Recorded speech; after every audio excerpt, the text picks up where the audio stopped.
a regatta runs on time, it's sort of just the height of civilization when we can get everybody running on the same time. And in lane 2, we've got Mount Baker A, lane 3, Sammamish A, lane 4, Rose City A, and in lane 5, Lake City A. I don't know why I said A behind any of those schools, but I did anyway, even though it's superfluous. Well, you said it is the epitome of civilization when we get everybody off here on time and on target, and that is definitely happening here in the women's U16 8, as we are seeing it here, the epitome of civilization, the U16 women's 8.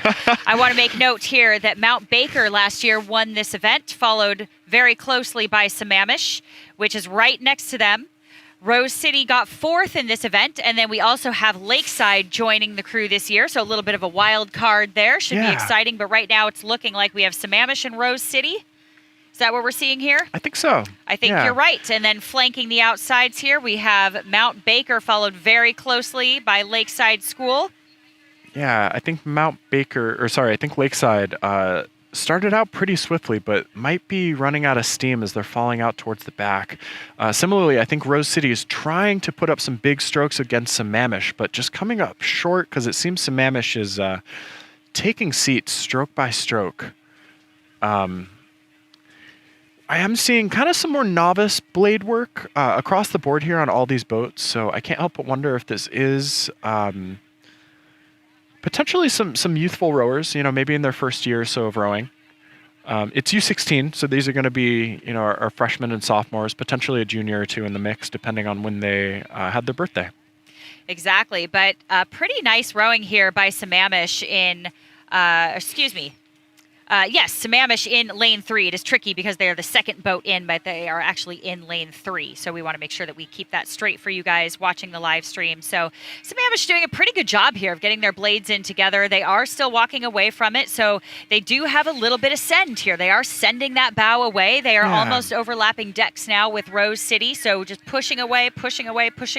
Yeah. And again, I think it's really hard for us to say whether a crew is actually fading, as you said before, or if another crew is charging. Yeah, so very, very difficult to say because sometimes these crews are so fit in the second half of the race that we really have to give them the credit they deserve in that third 500 for pushing through. And we are kind of seeing it here with Sammamish, and we have seen that again and again with Sammamish.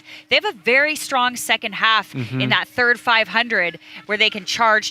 So to me, this is a very exciting race. I'm excited to see what Rose City does to counter this, but it might be a little bit too much, a little bit too late. We will see. So if this coxswain is smart or decides to make a decision to go a little bit early, then they may have a shot at gaining a few seats back. Yeah. But this is going to be a tough overtake from this Sammamish move that they just made. Yeah, I think Sammamish is walking away. And I think you're right. Sammamish does have really strong second halves. And one of the things that I've noticed is that technically they get more cohesive in the second half of the race. We haven't been able to see the first half of many of these races, but from what I've observed, right around the 1,000-meter mark, something just clicks in these Sammamish boats, and they really start to pull more together. So I don't know if that's a function of just kind of like their race plan, or maybe, some focus and fitness. Yeah, some boats do just take a little while to really click and find that rhythm together. And once you get it, it's like you just start making gains across the board. But sometimes it does take up to 1,000 meters. And I've been in some head races where it's literally taken about half the race,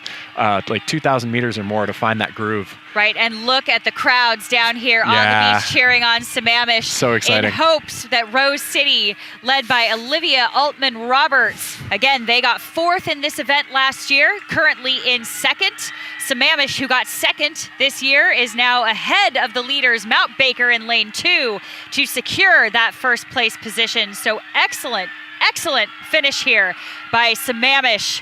What a finish. Listen to the crowds. No reason to have those didgeridoos or whatever things, bazookas or whatever you called them, because listen to the crowds here on the shore. In second place, Rose City.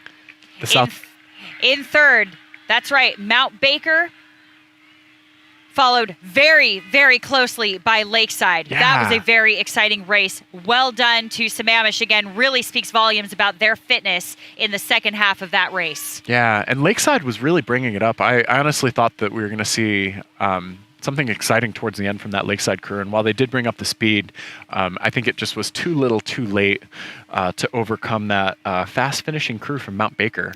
Right. And, you know, some days, as we all know in rowing, you just have better days than others. Some days you just get outrowed. Some days somebody just has a little bit better race or executes a plan.